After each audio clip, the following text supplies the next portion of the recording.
நீ வந்து நான் சொல்றது கோச்சுக்க கூடாது, மனசுலயும் வச்சுக்க கூடாது. நான் சொல்றத நீ கொஞ்சம் புரிஞ்சுக்கணும்.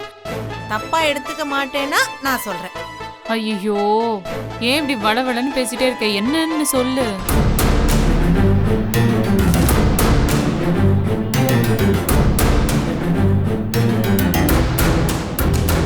இப்போ நீ வந்து புருஷனை விட்டுட்டு நம்ம வீட்டுல வந்திருக்கியா? ஹாய் ஆஷிகா. என்னாச்சு? What what nonsense? என்ன வள வள வளன்னு சவ்வா பிடிச்சி எடுத்து என்ன சொல்ற நீ? சொல்லு.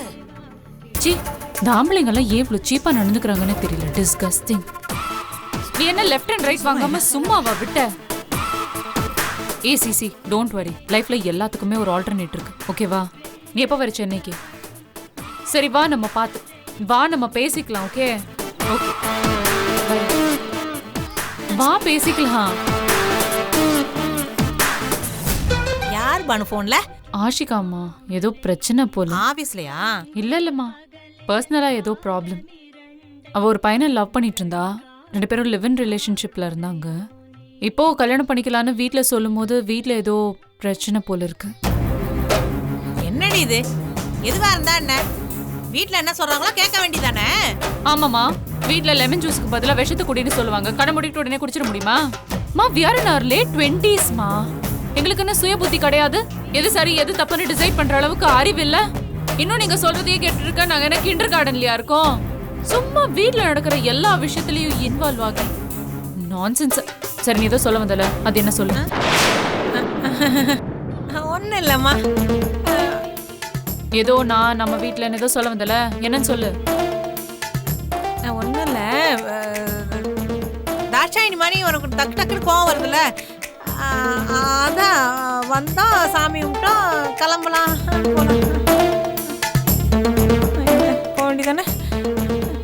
மா, என்ன உனக்கு பிரச்சனை? ஏன் இப்படி உளறிட்டு இருக்க? ஏன் வா.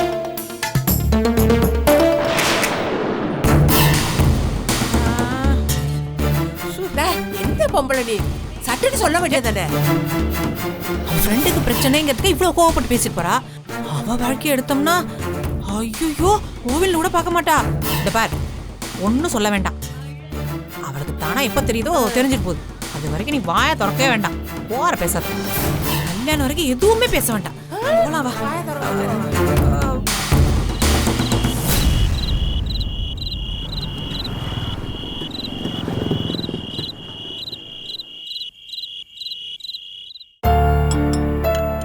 நல்லா சாப்பிடுப்பா. நல்லா சாப்பிடுப்பா. சட்னி போட்டுக்கடா.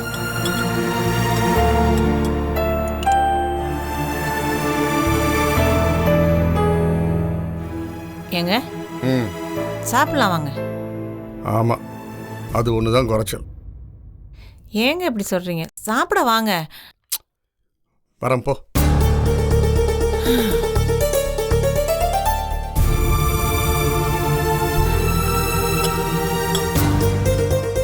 சாம்பார் ஊத்தவா?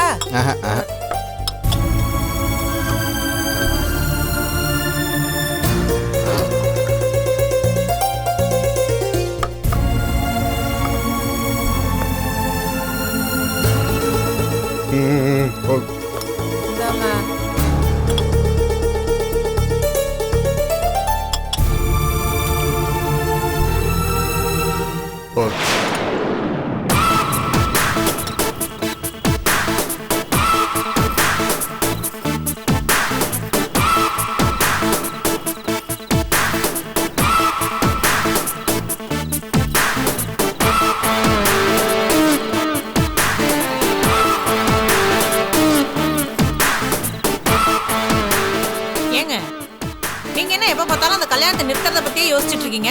நம்ம பையனோட கல்யாணம் அது நல்லபடியா நடக்கணும் அப்படின்னு ஒரு துளியாவது நினைச்சு பாருங்களேன். ஆமா, முதல்ல இவனுக்கு ஒரு பொண்ணை கல்யாணம் பண்ணி குடும்பம் நடத்த தகுதியே கிடையாது. இதுல ஊர் பூரா கடனை வாங்கி வச்சிருக்கான். கடன்காரங்க ஒரு பக்கம் கழுத்தை நெரிச்சிட்டு இருக்காங்க.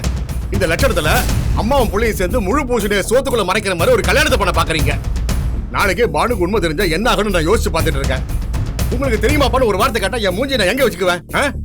ஏங்க நீங்க அதை பத்திலாம் கவலைப்பட்டுட்டே இருக்கீங்க? எல்லாம் அது போக்குல தன்னால நல்லாவே நடக்குங்க. நம்ம நினைச்சு பார்த்தோமா அந்த பொண்ணு நம்ம வீடு தேடி வந்து நம்ம பிள்ளைய பிடிச்சிருக்குன்னு சொல்லுவான்னு, அதே வீட்டுல நம்ம மறுபடியும் சம்மந்தம் பேசுவோன்னு. காலம் போடுற முடிச்சுக்கு நாம என்னங்க பண்ண முடியும்? நம்ம கையில எதுவுமே இல்லைங்க. ஒரு நல்ல காரியம் நடக்கணும்னு நான் படாத பாடுபட்டுக்கிட்டு இருக்கேன். நீங்க கொஞ்சம் கூட ஒத்துழைக்க மாட்டேன்னு சொன்னா நான் என்ன பண்றது? கல்யாணம்னு ஒன்று நடந்து அவனுக்குன்னு குடும்பம் வந்துருச்சுன்னா பொறுப்பு தானா வந்துருங்க. எல்லாமே ஒன்றும் நாம சொல்லி கொடுத்தலாம் வராது. இதெல்லாம் அவங்களுக்கா தோணி வரணும்.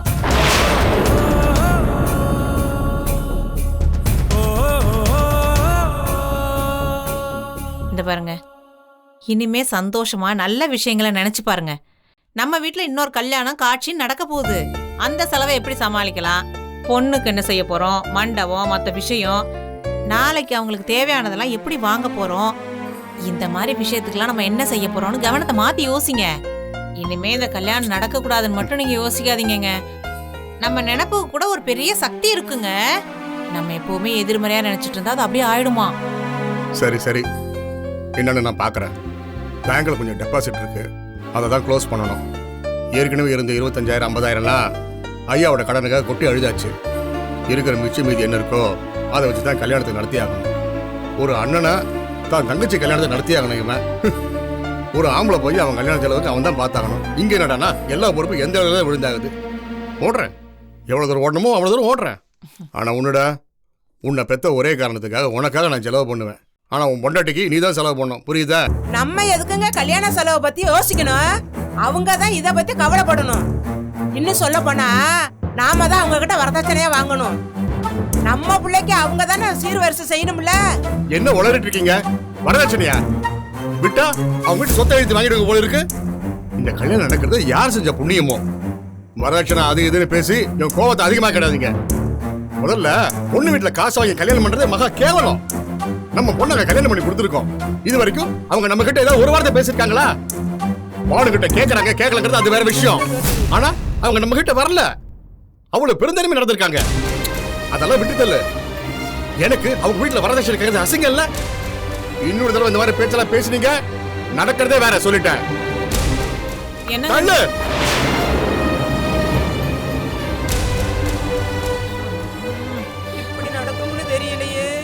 என்ன சின்ன பொண்ணு நீ? அவர் தான் இப்பதான் மனசு மாதிரி இவன் கல்யாணத்தை பத்தியே பேச ஆரம்பிச்சிருக்காரு. அதுக்குள்ள நீ எதையோ சொல்ல அவர் கோவம் வந்து முறுக்கிட்டு போயாச்சு. இங்க பாரு லட்சுமி, அவருக்கு பிடிக்குதோ பிடிக்கலையோ இது உன் பையனோட வாழ்க்கை. நான் சொல்றத கேளு. 2 in 1 பிளான். கல்யாணத்துக்கு கல்யாணமும் ஆச்சு, அவனும் செட்டில் ஆன மாதிரி ஆச்சு. ஏதோ நம்ம பயப்புள்ளன்னு இவ்வளவு தூரம் யோசனை சொல்றேன். என்னங்க சொல்றீங்க நீங்க? நீங்க பாரு ஒண்ணு கிடக்க விட்டு சொல்லி அவங்க கல்யாணமே வேணாம்னு சொல்ல போறாங்க. அட கூறு கட்டவனே, விவரமா விஷயத்த சொல்றேன் கேளு. பட்டி கட்டான் முட்டாய கடையை முறைச்சு பார்த்த மாதிரி முதல்ல இந்த பொண்ணுக்கு அலையிறத நிப்பாட்டு. அவங்க இப்ப நம்ம கிட்ட வழிய வந்து விரல கொடுத்துருக்காங்க. இன்னுமே அதை நமக்கு சாதகமா பயன்படுத்திக்கணும். நாளைக்கு சொத்தை பிரிக்கிறேன், பங்குதாரன், அது இதுன்னு பேச வேண்டாம். ஏற்கனவே அங்க நடக்கிற அடிதடியில நம்ம பிள்ளையும் அதுல சேர வேண்டியதா இருக்கும். அதனால கல்யாணத்தை சாக்கா வச்சு எவ்வளவு கறக்க முடியுமா கறந்துகிட்டா வந்த வரைக்கும் லாபம் தானே. என்ன நான் சொல்றது? என்ன சொல்ற சின்ன பொண்ணு நீ? இதெல்லாம் சாத்தியமா? இங்க பாரு, முடியும்னு நினைச்சா வைகை ஆற கூட வாய்க்கால நினைச்சு தாண்டிடலாம். முடியாதுன்னு நினைச்சா ஒரு கிளாஸ் தண்ணிய கூட நம்மளால தாண்ட முடியாது. முதல்ல அவங்க வீட்டு சம்பந்தத்தை நம்ம தேடி போகல, அவங்களா தேடி வந்து பொண்ணு கொடுக்கறாங்க. பொண்ணையே அனுப்ப சொல்றாங்க. அந்த அம்மா கொஞ்சம் அனுசரணையா தான் இருக்கு. இதெல்லாம் நினைச்சா சரியான நேரத்துல சரியா பேசுனா கண்டிப்பா அவங்க தனிச்சு வருவாங்க. அவங்களுக்கு இப்ப வேற வழியே கிடையாது. இந்த ஒரு தடவை கல்யாணம் நின்னு போனா அம்பிடுத்தே. ஏய், என்ன நீ பேசிட்டு இருக்க?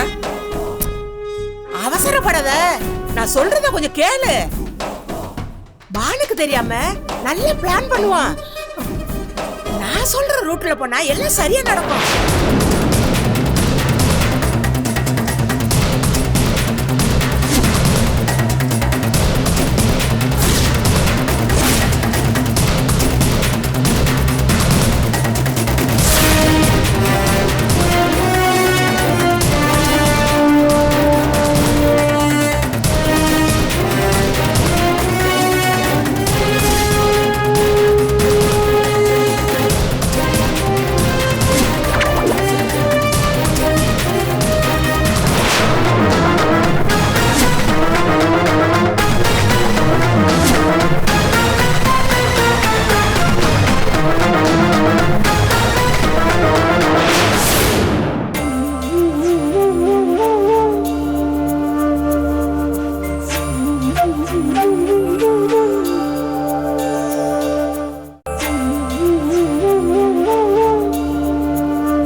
கிளம்பிட்டேன்ப்பா. பானு ஆபீஸ் கிளம்பிட்டியா?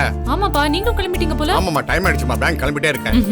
என்ன ஆளாளுக்கு டிஃபன் சாப்பிடாம ஆபீஸ் கிளம்பிட்டீங்க? இல்லம்மா, நான் ஆபீஸ்ல சாப்பிட்டுக்கிறேன். அப்பா சாப்பிட்டு கிளம்புவாரு. ஏம்மா நீங்க சாப்பிட்டு போலாமே? பா, உங்க பேங்க் இங்கேயே காஞ்சிபுரத்துல தான் இருக்கு. நான் சென்னை வரைக்கும் போகணும். கிளம்புறேன். பை. வாங்க வணக்கங்க. வாங்க வாங்க வாங்க. நல்லா இருக்கேம்மா. உட்காருங்க. அப்புறம் சார் எப்படி இருக்கீங்க? என்ன திடீர்னு இந்த பக்கம்? நல்லா இருக்கேங்க. பக்கத்துல ஒரு புடவை கொடுக்க வேண்டி இருந்தது, அதை கொடுத்துட்டு அப்படியே உங்க எல்லாரையும் பார்த்துட்டு போலான்னு வந்தேன்.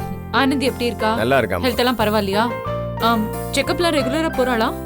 இருக்காமா. வீட்டுக்கு வரும்போதும் பார்க்கும்போதும் உன்னை பற்றியே தான் சொல்லிக்கிட்டு இருக்கா. எங்க நீ அந்த வீட்டை விட்டு வந்ததுக்கு அப்புறம் அவளுக்கு ஆறுதல் சொல்ல கூட யாரும் இல்லைன்னு சொல்லிட்டு இருக்கா. வீட்டுல பானக்கா இல்லாம ரொம்ப கஷ்டமா இருக்குன்னு புலம்பிட்டு இருக்காம்மா. என்ன பண்றது, அவளுக்கு அந்த வீட்டுல இருந்த ஒரே ஆறுதல் நீதானம்மா. அட யாரு இவங்க? புதுசா இருக்காங்க, எங்க ஊருக்காரவங்க மாதிரி இருக்காங்க. அவரும் கைராசி குடும்பத்தோட சம்பந்தி, ஆனந்தியோட அப்பா. ஓக அப்படியா? அந்த பொண்ணு நல்லா அழகா தளதளன்னு தக்காளி பழம் மாதிரி இருக்கு. இவங்க எங்க அண்ணன் மாதிரி இருக்காங்களே. நீ கொஞ்சம் சும்மா இருக்கியா?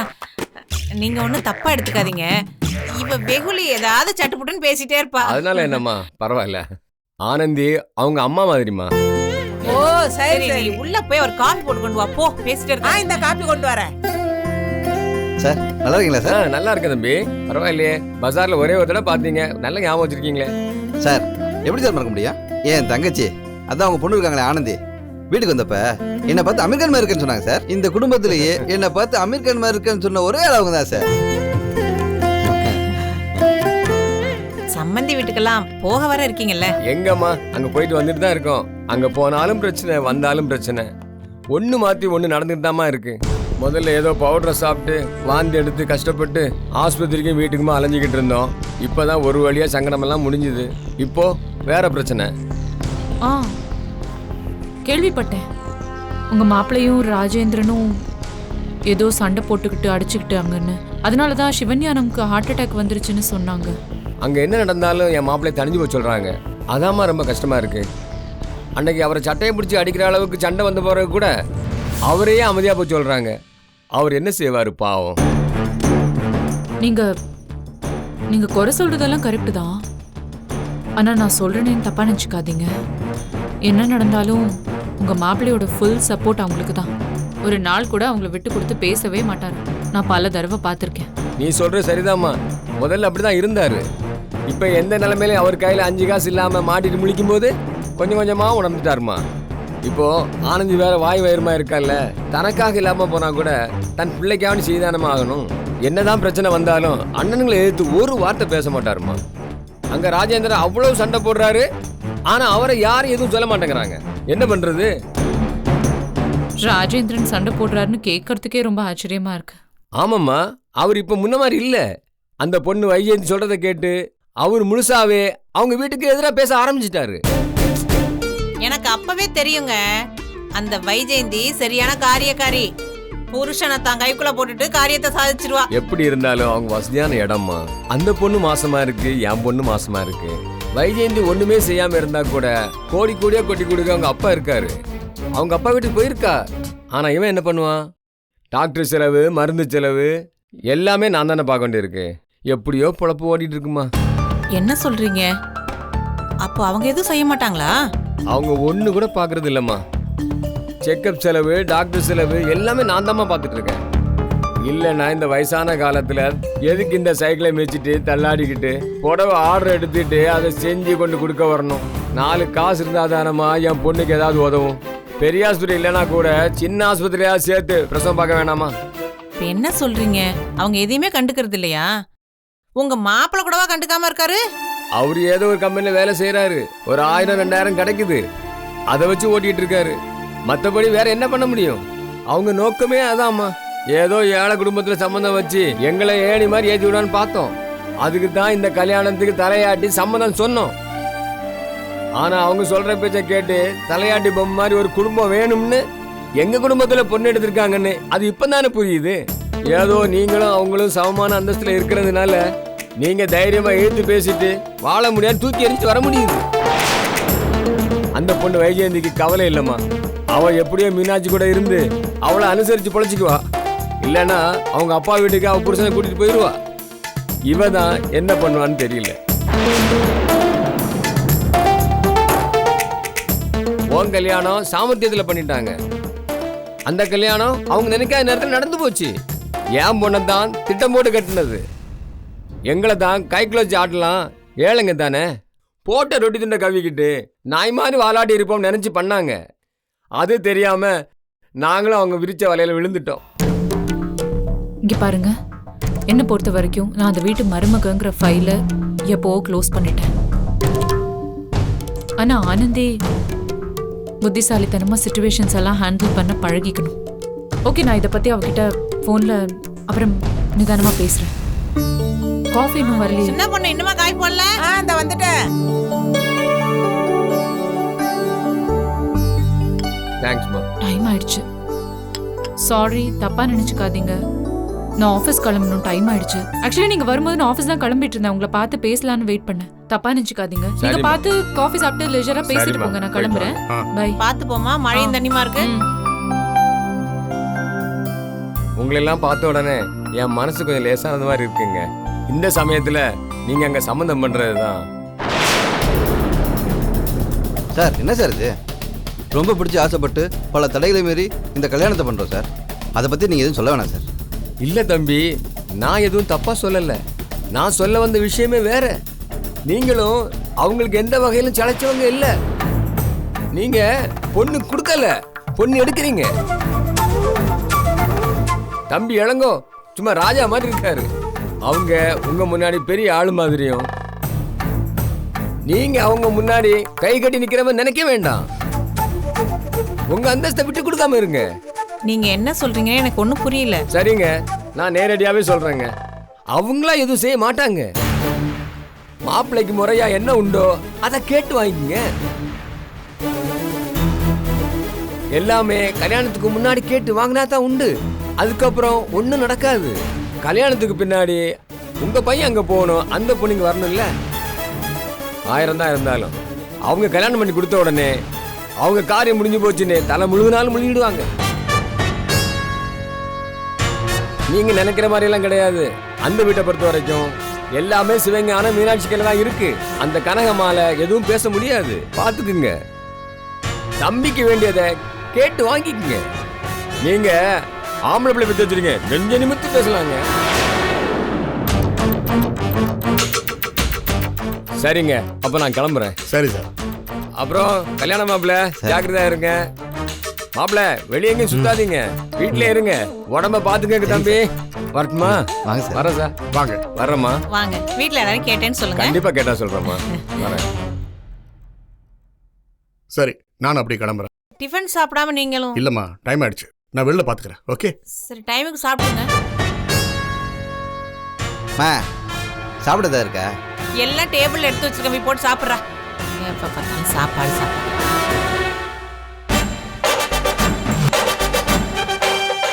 பாத்தியா லட்சுமி, அப்ப நான் சொன்ன மாதிரியே இவரும் சொல்றாரு. இந்த பாரு, நல்லா கேட்டுக்கோ.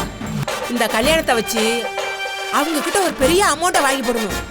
இந்த கல்யாணத்துல கோட்டையை விட்டுடாத, பாத்துக்கோ. என்ன நீ புரிஞ்சுதான் பேசுறியா? நாம இவ்வளவு கேக்குறோம்னு ஒருவேளை அந்த கல்யாணமே வேண்டாம்னு அவங்க நிறுத்திட்டா என்ன பண்ணுவ? என்ன கூப்பிட்ட மாதிரி பேசுற நீ? எத்தனை தடவை அவங்க நிச்சயத்தை நிறுத்துவாங்க? சரி, அப்படியே உனக்கு ஒரு டவுட் இருந்தா அந்த பொண்ணுக்கும் பையனுக்கு நிச்சயம் பண்ணிடுவோம். அதுக்கப்புறம் டிமாண்ட் பண்ணு. கல்யாணத்தையே நேர பண்ணிடலாம் நான் தானே ஐடியாவே கொடுத்தேன். பெரிய ஐடியா. மாத்தி சொன்னா ஒத்துக்க மாட்டாங்களோ? முதல்ல ஒரு நிச்சயத்தை பண்ணிவிடு, அதுக்கப்புறம் நம்ம வேணுங்கிறத கேட்போம். நிச்சயம் பண்றப்போ நீயும் உன் புருஷன் மட்டும் போங்க. உன் மக பானை கூட்டிட்டு போயிடாத, அவ கோவப்பட்டு பேசப்படுவா. உன் பையனை கூட்டிட்டு போனீன்னா அவன் கேன மாதிரி பேசுவான். அதனால நீங்களே போய் காதும் காதும் வச்ச மாதிரி நிச்சயத்தை முடிச்சு போடுங்க. அப்புறம் சோவியம் குடுமி நம்ம கையில தான். எப்படி ஆட்டணுமோ அப்படி ஆட்டலாம்ல. ஊருக்கே தெரிஞ்ச பிறகு கல்யாணத்தை நிறுத்த முடியாது. இந்த பாரு, இந்த சின்ன பொண்ணு பேச்ச கேளு, நீ நல்லா இருப்ப. அவன் டைம் டேபிள் உட்காந்துட்டே இருக்கான் போ. இந்த போறேன்.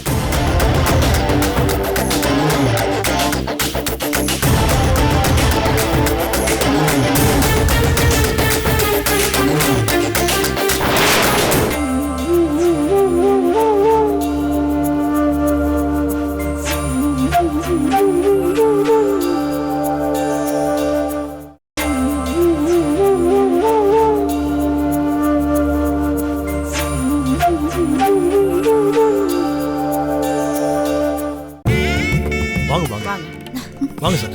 வாங்கம்மா வாங்க, உள்ள வாங்க. நல்லா இருக்கியாம்மா? நல்லா இருக்கேன். வாங்க உட்காருங்க உட்காருங்க. உட்காருங்க.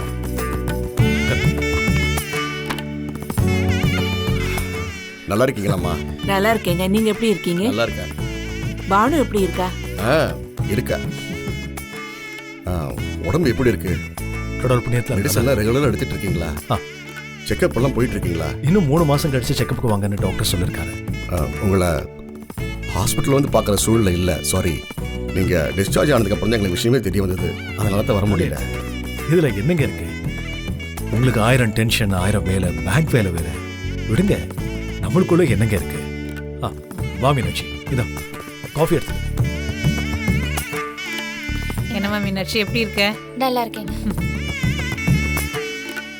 நீ ஒன்றும் கவலைப்படாதம்மா. உன் நல்ல மனசுக்கு எல்லாமே நல்லபடியாக தான் அமையும். நீ தீர்க்க சுமங்கலியா, தீர்க்க ஆயுசா தான் இருப்ப.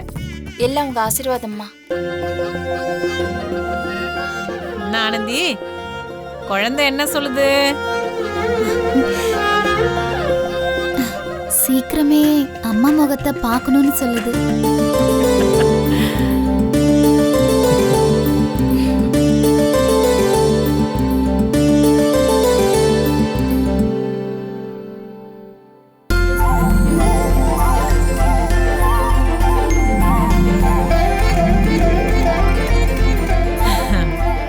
கல்யாண பேச்சு எடுத்த உடனே முகத்துல தனி தேஜஸே வந்துருச்சு பாருங்க உமாவுக்கு. அங்க பாருங்க உமா முகம் எப்படி ஜொலிக்குதுன்னு.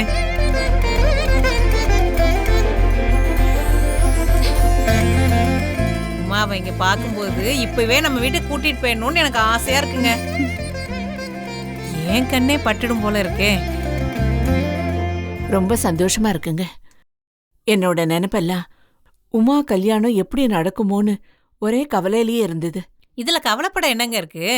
நாங்க ஒண்ணு இந்த வீட்டுக்கு புதுசா சம்மந்தி ஆக போறது இல்லையே, ஏற்கனவே சம்மந்தி ஆனவங்க தானே. உங்க பொண்ணுக்கு நீங்க மனசு நிறைஞ்சு செய்யறத விட நாங்க அதிகமாவே எங்க மருமகளுக்கு செய்வோங்க. தெரிஞ்சோ தெரியாமலோ என் பையன் உமா மேல நிறைய ஆசை வச்சிருக்கான். நீங்க வேற எங்கேயோ சம்பந்தம் பேசி உங்க பொண்ணு அந்த வீட்டுக்கு போயிருந்தா கூட எங்க மனசுல ஒரு மூலையில வலி இருந்துட்டே இருந்திருக்குங்க. நம்ம ஒரு கணக்கு போட்டா கடவுள் ஒரு கணக்கு போடுவார்ல, அதுதான் விதி. எப்படி கொண்டு சேர்த்துருக்கு பாருங்க. எங்க அப்பா எவ்வளவு பெரிய ஆளு. நான் சொன்ன ஒரு வார்த்தைக்காக இங்க வந்த எல்லார் முன்னாடி நின்னுட்டு இருக்காரு. சரியா வருமானம் எனக்கு தோணல. இந்த குடும்பத்துக்கும் உங்க குடும்பத்துக்கும் ஒரு நாள் விட்டு போகாது.